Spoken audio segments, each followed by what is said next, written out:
Okay, if we can get started today. So we've got a really interesting session. First of all, we're joined by Dr. Andrew Bourbon and Professor Simon Sarkowski-Thomas. So Andrew is subject lead of music technology at Huddersfield University, UK. He's also a producer, sound engineer, composer, and musician, produced and mixed records, and he completed his PhD at Birmingham with John T. Harrison. And Simon is Professor of Music at London College of Music, University of West London. He worked for 25 years as a composer, sound engineer, and producer, and is at present conducting research into 21st century music practice and the musicology of record production, which has a number of publications which I recommend looking through. And Simon and Andrew are long-term research collaborators, and today we're going to hear about creating a dub version of Shostakovich's 8th String Quartet, which sounds, I have to say, very intriguing. Over to you. Thank you. Right, I'm going to start off, and then Andrew will come in a little bit later, and then we'll play you sort of 5 minutes of where we've got to so far. I mean, for those of you who don't know the quartet, it's about a 20-minute piece in 5 movements. What I would say is that when we get to play the piece, well, and some of the examples, the Atmos mix that we're going to play will work, well, will only really work in headphones. You'll hear it, obviously, you'll hear it in speakers, but the spatial audio stuff won't you won't get the translation of the space happening properly in from speakers. So if you can wear headphones, that would be great. I'm going to share my screen because I've got a load of slides to play. Let me see if I can make this work.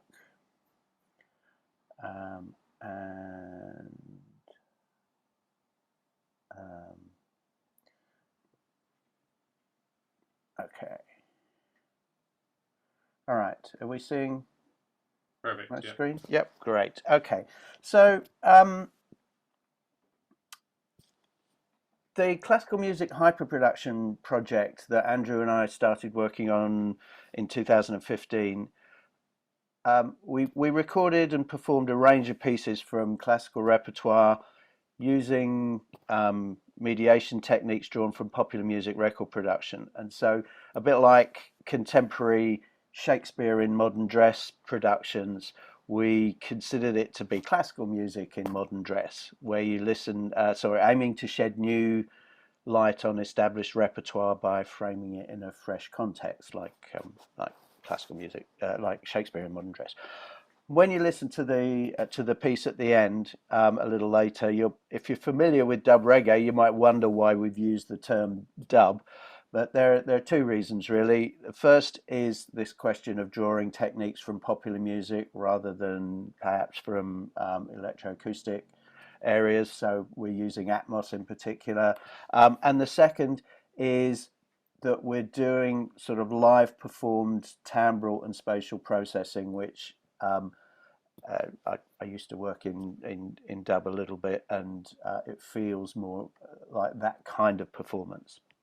So the live performances that we did involved the Convalia Quartet playing electric instruments, which were processed by Andrew and I through a range of guitar effects pedals before being played through a 6-speaker spatial audio system. As you can see from the photo, there was also a video projection behind us that added another layer of sort of potential interpretation to the piece as well. This is in King's Place in London, as I said, in 2015. This performance, I would admit, was quite chaotic and intense in places because the processing was very kind of radical, and it was a much more radical reinterpretation than the studio version that we're going to talk about today, I would say, although that's still emerging. It's still a work in progress at the moment. So this is also timed to coincide with the publication of my new book, Practical Musicology, in June, and the videos and the audio recordings, when we've finished them will be available on the 21st Century Music Practice website, which you can see the URL for here. And I'll also post the link in the Zoom chat, so that if you want to have a look. But as I said, they're not there yet. It's just the sort of unlinked text at the moment. So our analytical model started from David Fanning's reading of the Shostakovich quartet, which is to describe the quartet as an intensely autobiographical work, and it draws on his Shostakovich's depression and even sort of self-loathing at the time. And there's a real deep sadness in the work that's built on a personal misery rather than on the original depiction of the work as a reflection on the aftermath of the Dresden bombing and the evils of fascism, which was the sort of public-facing comments that Shostakovich put out, but his personal diaries tell a very different story about it being an intensely personal piece. And Fanning sort of supports this with an analysis that talks about, for example, the main theme of the piece uses his own initials, much like Bach did in some of his work, based on the Russian, the German spelling of his name and the German use of letters in notation, and with allusions to his own symphonies, film music, and other pieces, and salient works by others such as Tchaikovsky's Pathétique and Saint-Saëns' Danse Macabre, and a rather grim patriotic Russian song called Tormented by Harsh Captivity. So that's the reading that David Fanning gave, and that's the main kind of basis of our analytical model that we're using. And I went through and annotated the score based on this analysis, and created this kind of color-coded map in Excel that allowed us to it served as the basis for us to create the session, which we've done in Logic because we're using Atmos, and Atmos is better implemented. Well, it's freely implemented in Logic. So this interpretation led us to 3 levels of processing that I want to just talk about each one individually, but basically on the sort of micro level, if you like, of individual gestural shape within phrases, on the phrase level of moving between timbres to use those kind of different phrases, or to enhance or exaggerate those different phrases as having different types of meaning, and then on a larger metaphorical level of using the structure, the thematic structure, but also these allusions to external works, how we could use that. And Andrew will talk about that in a bit more detail later. So the audio that we recorded with the quartet in the studio version were individual direct, so unamplified signals straight from the instrument pickups into an interface, and they sound, I mean, they sound string-like, but they sound very dead and kind of, well, here's an example of the first cello theme.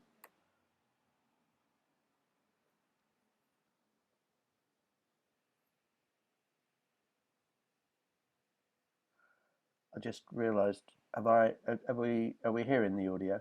We are not. No. We're not hearing the audio. I realised that. Hang on, sorry. I'm just going to have to jump out and reshare my screen because I did something stupid. So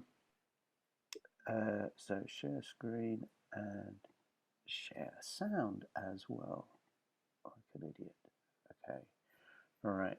Let's go back to that slide. Just to check, Simon, have you made it stereo as on? Yeah, let me just check that. Okay, right, let's try now. Oh, hang on.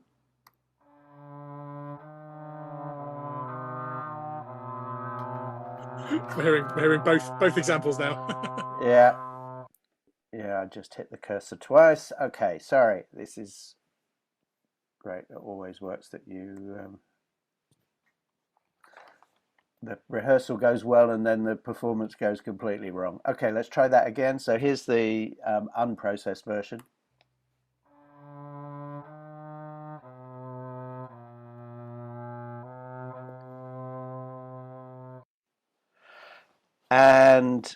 And then I performed various passes of automation, and in this particular example, right at the beginning, I've used a guitar amplifier emulation and a wah-wah pedal where I was sort of performing mostly using the mouse. I did a little bit of drawing and MIDI control, but anyway, this particular phrase was done by well, using my trackpad, in fact, rather than the mouse.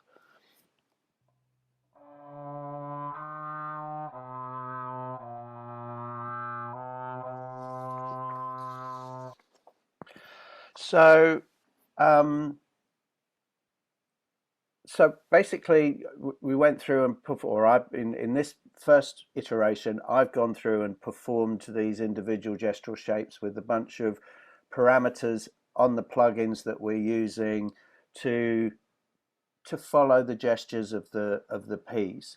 On the next sort of level up, if you like, I don't know if you can see the everything on the right hand side, because for me it's covered with people's faces as well. But basically there are two, I'm going to play you two phrases from the second violin part that's on the left hand side of the screen, and the yellow part of the score marks out the tone that was played through the yellow drive overdrive pedal, and the blue one is the right hand flanger.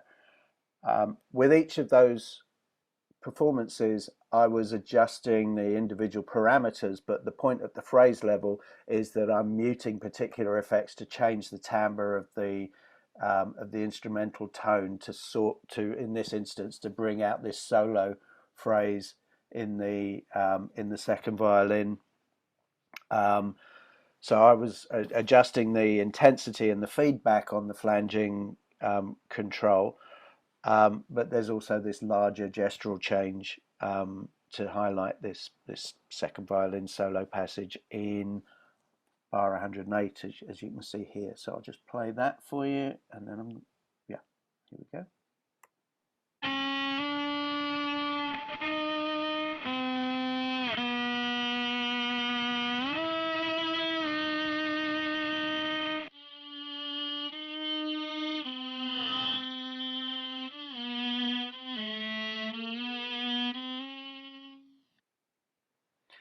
Okay, so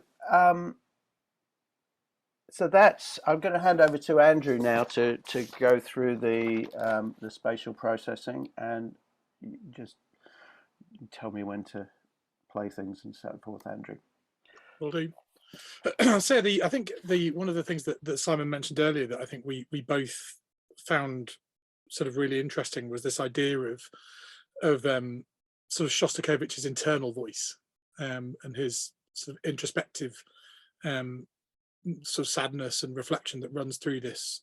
And one of the things about using Atmos, and actually I'd be misusing Atmos, is that when you're working binaurally, you have the ability to make sound feel like it's coming from in your head or from outside your head. And one of the things about binauralizing is that we externalize the sound so that it comes from around us rather than projecting inside our head, which is the natural response when listening on headphones, which kind of afforded us this idea of having an internal voice and an external voice. And using the sort of the autobiographical fugue, thinking about internalizing those, and also thinking about examples where, for example, we might have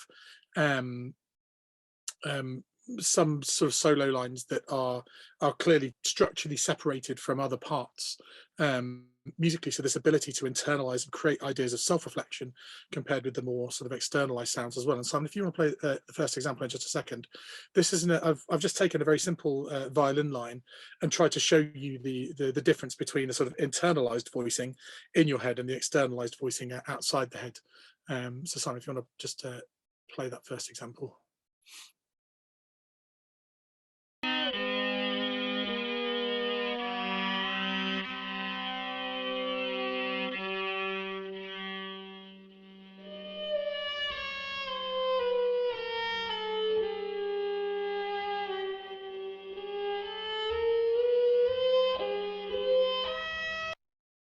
So again, you get that idea there of that violent sudden line suddenly reaching out, which I think creates a very different response in the listener. And as you know, when you're mixing, one of the in popular music, one of the things you're trying to do is to impact the listener experience. You're supposed to take them on the journey, and I think we're trying to do that here, almost sort of looking at sort of trying to represent the score. And the analysis in the way that it's presented. And again, we have similar things with the Fifth Symphony quotes that come in. The violin 2, for example, becomes an internal voice when echoing the kind of established quotation from the violin 1. So the violin 1 establishes the kind of Fifth Symphony in the big externalized space, but then we get that sense of internal reflection on that symphony by the mirror line then happening as an internal voice that you'll hear when you hear the whole thing. And again, this internal voice is supposed to be tortured and obsessive, so it's drier, it's more gnarly, it's really trying to create that sense in the listener. And the other thing that we've tried to do is look to enhance some of the sort of core musical ideas. There are areas, for example, we're going to hear just in just a second, where the viola and the cello almost form a kind of pad, on which the other musical lines then explore around that established drone-like pad that sits underneath. And actually, it's really, really nice to be able to create separation between those two musical events, to actually add weight and add importance to those drone parts without necessarily them strangling that musical line that would normally be strangled in a performance where the pad has to somewhat be buried. So it gives us a new opportunity to envelop our listener and to create, again, those ideas of externalized and internalized stresses. And the two examples you're going to hear here are a section with the pads in stereo, and then a section rendered binaurally. So hopefully you'll be able to hear the impact of the separation and allowing it to have, and the movement that you'll then feel as well, in terms of as a sort of tool for creating an experience for the listener, driven by the analysis and the music. So Simon, if you just want to do one and then the other one, that'll be fine.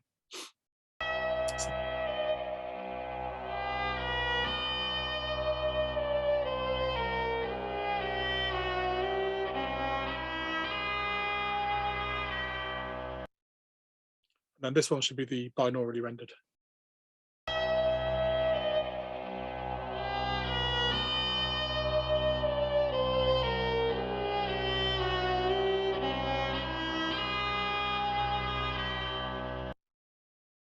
And again, it's quite subtle, but that ability to separate those two elements structurally, while still providing a sort of glued, coherent musical experience, is something that we were excited in, both sort of from a production perspective and also from the point of view of representing the music. So on the next slide, just very briefly, just wanted to tell you a little bit about how we're working. Because it's quite challenging, because Simon's in London and I'm in Huddersfield, and that geographically quite separated. And to this point, we've taken on quite different roles. I think Simon has been focusing on the individual gestural shapes and phrases, and then I've been working more on a structural level, responding to the ideas developed by Simon. There are points where at the end of a gesture where the whole thing just rises up and then comes together and then drops again. I've been able to do some of that kind of gestural shaping on the gestures that have been imparted by Simon, but at the moment, that's the kind of structural way that we've worked. And it's the biggest challenge is that we can't work on the same session at the same time. The current sort of collaborative state of Logic doesn't allow that to happen. So there's lots of discussion before we process. We tend to have a meeting in the morning and talk about what we're going to do. One of us will work the morning, one of us will work the afternoon. But it's the fascinating thing is it's carried on this iterative process of music development. I think when we were doing the original performance, there was a lot of improvisation, but as we were rehearsing, those improvisations turned into kind of established performance practice, and one of us would be responding to the other one. And there's this really, really nice sort of conversation happening as we're musically responding to these ideas. But now with so much more control, so much more ability to discuss, to review, and to be subtle, maybe, you know, and as you'll hear as we move into the second movement and what we're going to play you, we've just started to establish a new space at the beginning of the second movement and have some quite exciting ideas for how we're going to bring drama to what becomes a more violent and sort of more, I'd say the overarching emotion seems to move from a sort of the sorrow to a slightly more violent, angry state, and how we might enhance that with our processing. So Simon, I don't know if you want to just move on and play the last slide if there's anything you want to quickly add. Oh, you're muted, Simon. There we go, we've got you. Yeah, I was just going to say, Neil, if I realise that we've gone over a little bit, but we've also started a little bit late, but hopefully we can play most of this. Yeah, please do play, yeah. Yeah. Okay.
Great. Well, that's all we've got for you. Thanks Sorry, very we've much. run over a bit. Thanks very much for that presentation. What we might do is we'll take one or two quick questions now, if there are any burning questions, and then we'll probably move on to Dario, but with the intention that at the end of the session, hopefully we can have some kind of more general discussion. So either put in the chat or raise your hand to make sure I can see the gallery. I was wondering,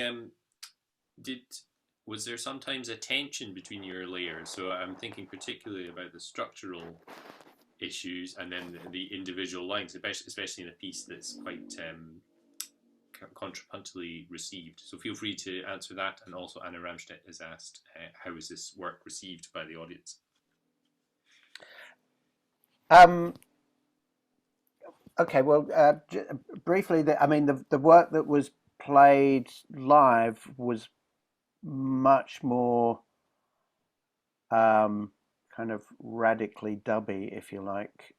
When we played it, there was a lot more, delay, echo. We interfered with the piece a lot more. It was an audience that was expecting that. They were there because they knew we were going to do weird things to the piece, and I certainly wouldn't say that everybody liked it, but they were all interested. A lot of people liked it. A lot of people felt that it took too much away from the piece. And that kind of feeds back to your question, Neil, in some ways, that what we're doing is a reinterpretation that does create tensions between fragments and the whole in new ways. And I think managing the transitions can be very, very challenging between sort of internalized, externalized voices, the spaces, because of course, the moment you start to sort of temporally shape or add spatial variants or extend gestures with delays, etc., the consequences of those gestures, and again, part of the reason you do the process is because you feel like that gesture would have a consequence. It's like throwing a stone at a water. You then expect to see eddies and stuff happening in the currents, and it's how I think managing those in a way that where the process doesn't overtake the music is really challenging. I think for me that's the hardest bit of doing this is sort of remembering what we're trying to achieve.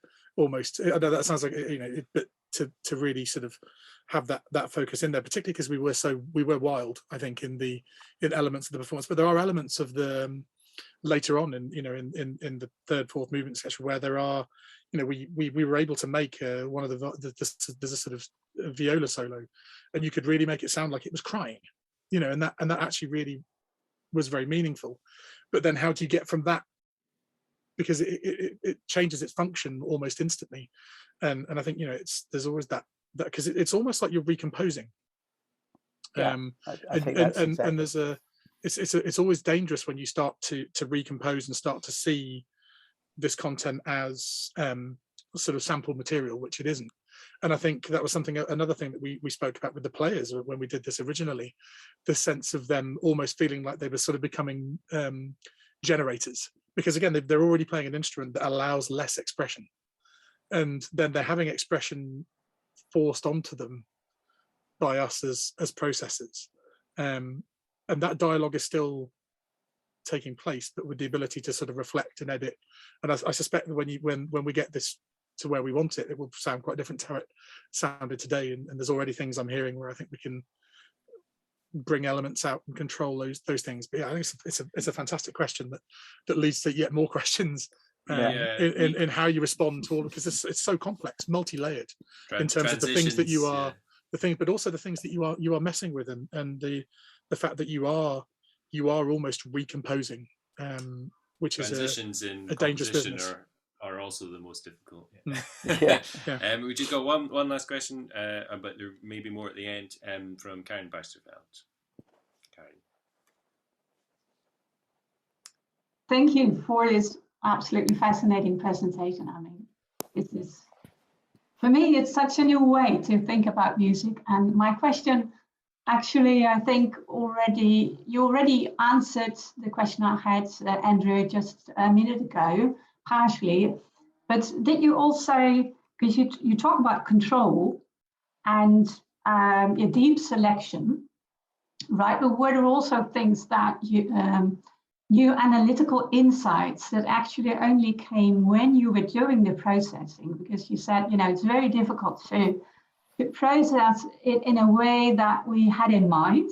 But you can also imagine a situation that you suddenly hear something that you hadn't noticed in or before. No, absolutely. All the time, Yeah. I mean, I think the kind of big picture of the map that we drew is really just a starting point, and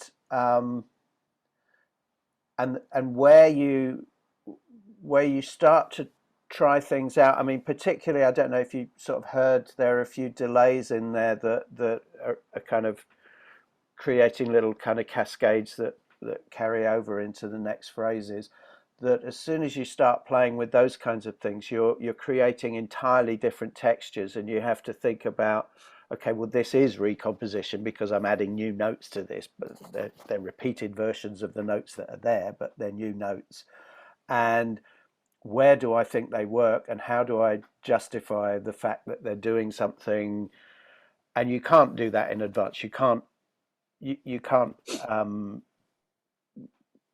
make decisions on that until you try them out. I think it's a very experimental process, and because it's so based on timbre and space, any kind of notation things that we do are really just sketches to allow us to come back to ideas that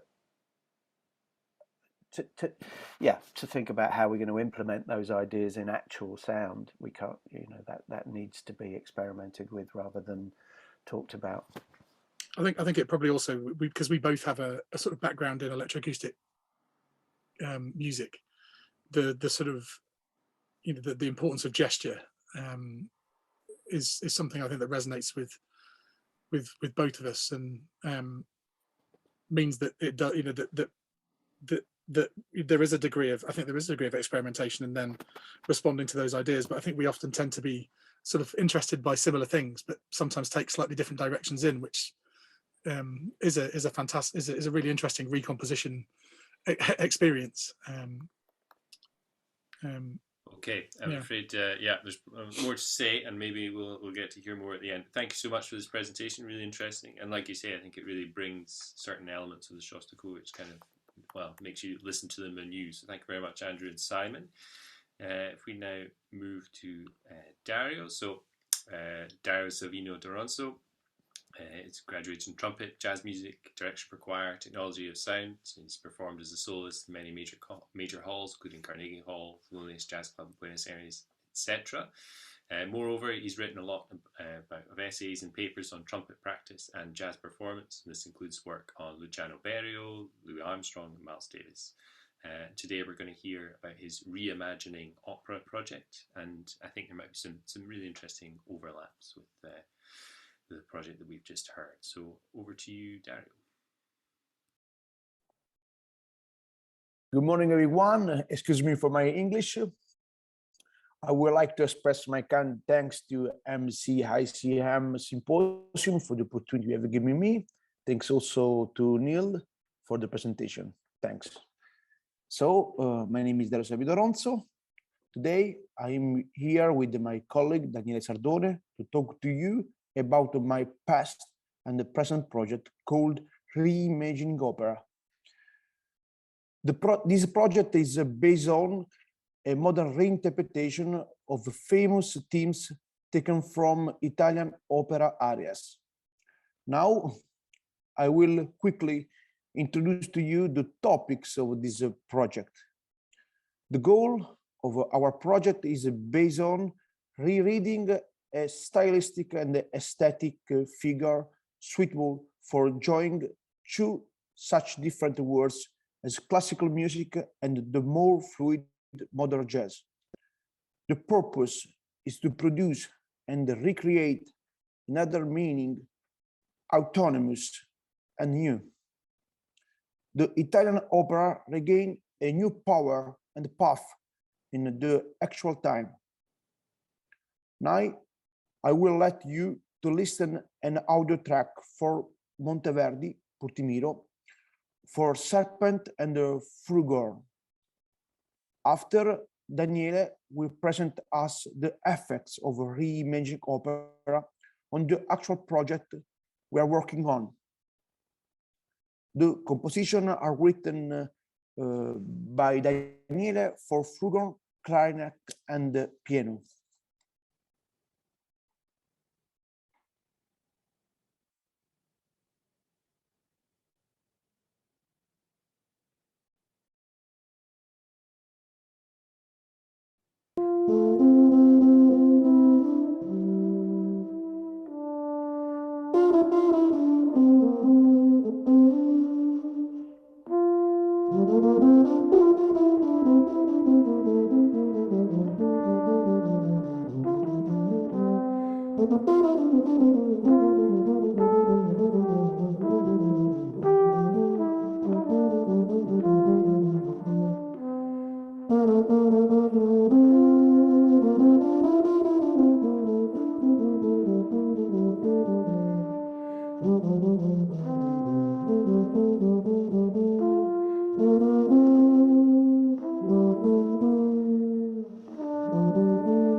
Oh, thanks, Dario. It was so beautiful. And hooking up with Dario's speech, we are like facing this argument to rewrite the piece, and also the effect on the people when they listen some opera or some arias from Monteverdi or from Puccini, and it was very interesting what Andrew and Simon say, that is to rewrite a piece. It's very complicated because I mean, it's like a design. You have already the space made by the architect, and then you have to rebuild things in a certain way. So it's very complicated. And what Dario said about the effect on the Reimagining Opera, the project he was working on, the effect on the actual project that we are working together on is this. I mean, he asked me to write new music upon some arias by different composers. One of these is Alessandro Scarlatti.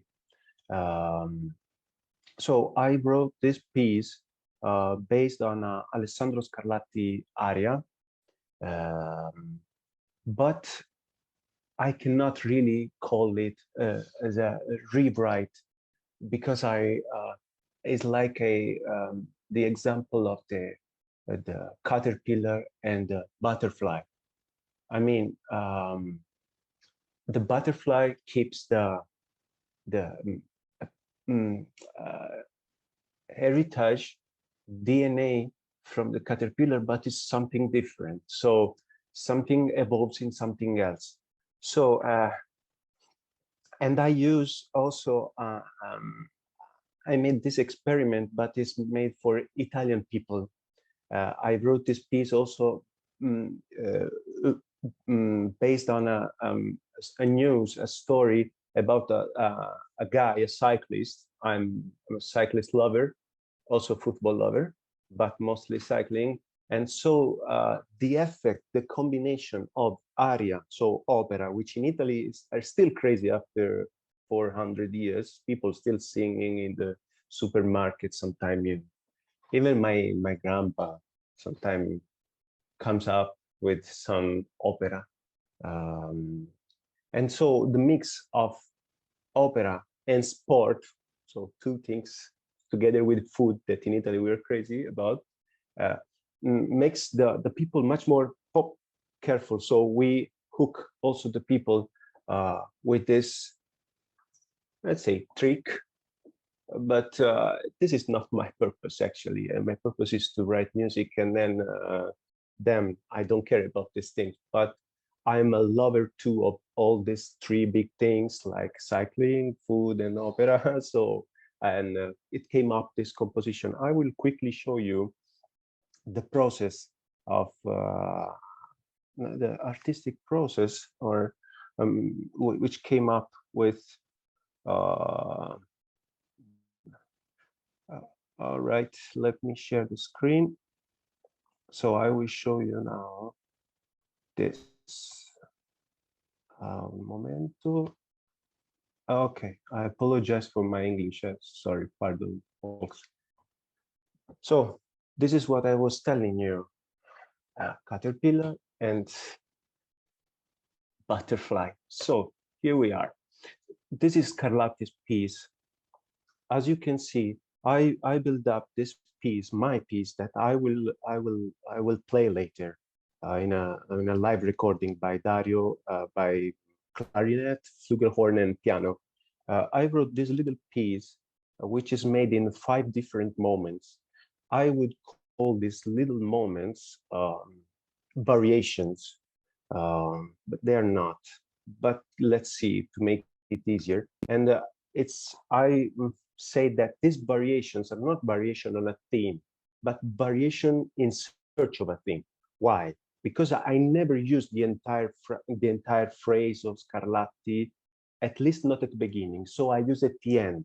So it's like if this moment are looking for a theme which comes in the end in a passacaglia, which is a old style of writing. So it will be not then in the melody, but you will find in the bass line. So it's hidden below. But I show you gradually the process. It's very easy. I mean, I will be very quick. So you can see this little part of Scarlatti. Oh, cessate di piagarmi, which goes in here. So this is the first little variation played by flugelhorn solo. So suddenly, the material developed in this here, with a little melodical change, but is this 1/3 higher. Then this is the first idea. Then again back to Scarlatti, when this second little fragment, which completes the previous one, oh lasciatemi morire, you will find it here at the end of second variation. So so the whole phrase of Scarlatti is shared in 2 variations of mine, and so here we are. So we have the entire phrase, the entire phrase which is split, shared in 2 variations. So these 2 variations are still linked and connected. Then let's continue and be fast. The third idea is a third little fragment, sempre always from Scarlatti, which leads to, this is the only part of Scarlatti piece which goes in a major key.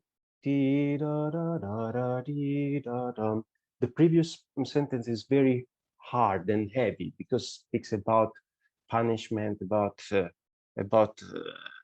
dying and stuff like that. This is the only fragment which leads me to this. So I use it. I use this almost this quote completely taken from Scarlatti, which then develops in this new part, always for flugelhorn, which at the end you can see the red, the green notes are the quote of the second sentence. So as you can see, I'm still continuing to use little fragments, little spots of Scarlatti variation, Scarlatti piece, which are going here and there in my variation. So that's why variations in search of a theme. Now the new. This is the entire sentence, the entire phrase that I will be quoted and hidden in the bass line of the last variation of my piece. Here, if you read below, the lowest part played by piano is the entire phrase of Scarlatti. So I use the melody, instead of melody, I put everything in the bass line, and upon this bass line, I use it as a pillars to build a new harmony, which is in a passacaglia style. So contrappunto, counterpoint, I don't know how to say in English, I'm sorry. I'm using this kind of counterpoint, and I quote so many things related to the town I'm coming from. So, which is this kind of funeral march. So here you can see the entire sentence going on. Now I will do this. I will share you. I'll share with you a little audio if we have time. I want to you to listen. I really would be glad you to enjoy this, because this played in live by. Please play it. Yeah, please do play it. Okay, grazie. And I mean also this last passacaglia, just to say, it's a funeral march, and you know, in the town where I come from, guys, when someone, sorry, it's a bit sad to say, but when someone dies in the funeral, we have a brass band, and the brass band playing, you know, playing during the ceremony. And one of the things that we also sing before is kind of a Gregorian song, which is In Beni David, which I quote inside. In Beni David is like In Beni David servum meum, etc., etc. And I put it. And trust me, when they play this music, it's well known in all over Italy. They all recognize all these things, and so it's like an active participation to the composition. So there are several things that the people, the audience, recognize. But all these things actually came up during this analysis I was making, because before I was not really conscious about all these things. So I am, let's say, surprised also, in a way. I will share now the audio with the score. Sorry, I'm still handwriting manuscript, because I am old-fashioned style.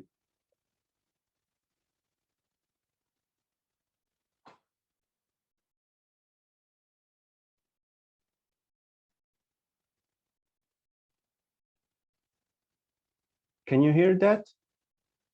No, we cannot. I'm afraid.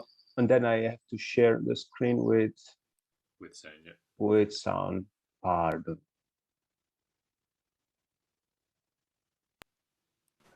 Right.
Thanks. Sorry if it was so long. I'm No, no. sorry.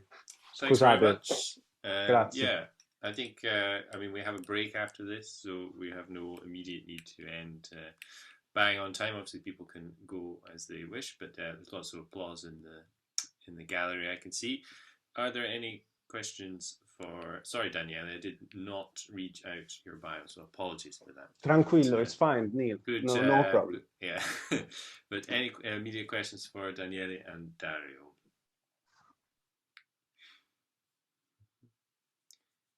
I had one very just basic one. The first thing that we heard, what sort of relation was that to the project? The first piece Yes. Dario played, Yeah.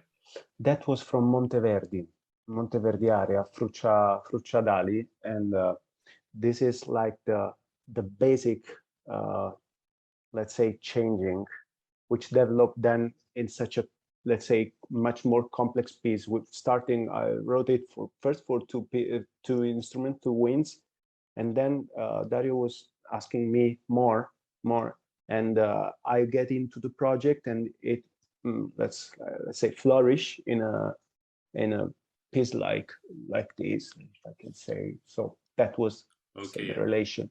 So there's kind of like within the project, there's a sort of spectrum of composed elements versus the original, and they kind of Yes. Okay. Great. I suppose the other thing I mean, that what you just played is obviously not an arrangement, but yeah, how do you see the work on the project in relation to kind of arranging these areas? Yeah. Any other questions? Simon, maybe? Sorry, can't find my microphone to switch it on.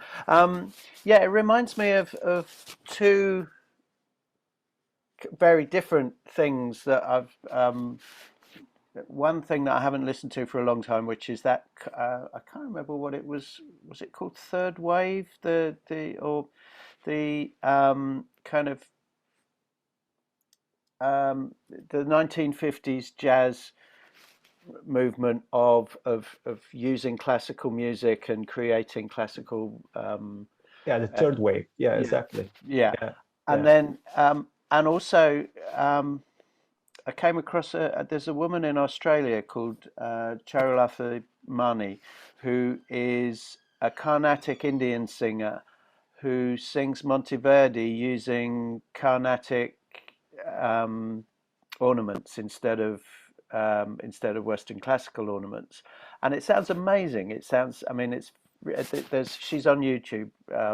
Her she did a piece for her PhD, a Monteverdi Oh, piece. nice. I will But look for it. Yeah. but If you can share the link, Simon, that would be great. I'll see if I can find it. Yeah, she's actually just written. I run the 21st Century Elements, 21st Century Music Practice Elements series for Cambridge, and she's just written one of those with links in it. But I'm sure, yeah, I can find it and put it up. But I suppose what it reminds me of is the idea of singing something with a different accent and you know, playing something with a different voice, and you know, all of those and that's how I suppose I see a link with what Andrew and I are doing is kind of that reinterpretation through just having a different voice, even if you're using the same notes in some instances, but the way that you play, the intonation of the jazz, and Yeah. the you know, it puts an entirely different inflection on the whole thing. It's very interesting how much it changes just the same sequence of notes. Yeah, but same sequence, but put in the bass line. Yeah. No, It came completely. Yeah. I mean, it's But it's huge change. Yeah. yeah, no, and I think what you did with the last piece was much more of a rewriting and a reinterpretation than the piece that Dario played at the beginning was sort of harks back to that third wave jazz more, I think, doesn't it? Yeah. It is. It is. I wonder, like, yeah, so it's kind of two different traditions coming together, and I suppose similar question that Anna asked, how did the audience receive it? I suppose particularly people who are, you know, the real opera people, because I can see how the jazz tradition is represented in terms of the improvisation and the harmony. The opera tradition is there in terms of the melody, but I suppose, is that enough for the opera tradition to really be represented on the same footing as the jazz tradition there, or do you feel like there's sometimes a struggle between these two traditions when you're working with these materials? I mean, no, it's not struggling. I don't think so, because I mean, in one of the last concerts of Dario and the trio, the people were there was one in the audience doing. I'm not kidding. So he was doing it. He recognized, of course, it's very, very, very, very how to say, famous aria, and so once you use something recognizable, and then you make like interpolation of improvisation, also very complex improvisation, they love it more, and they understand much more. They are much more able to follow. So I don't think they are in contrast, and actually at the end of the improvisation they clap because they like it. So I think this is a nice nice reaction of the audience, and helping them with something that they know is recognizable for them, and putting something new, even like very hardcore jazz improvisation, they react very, very good. So I don't know if it works with Netherlands people. Well, yeah, I mean, that's interesting. The tradition maybe is in the audience, which is quite an interesting proposition as well. Thank you very much for that link, Simon. And we're probably best wrapping it up, but thanks so much to our presenters, so Andrew, Simon, Daniele, and Dario. Really interesting session. And thank you too. Thank you too. We hope to see you back for the next session at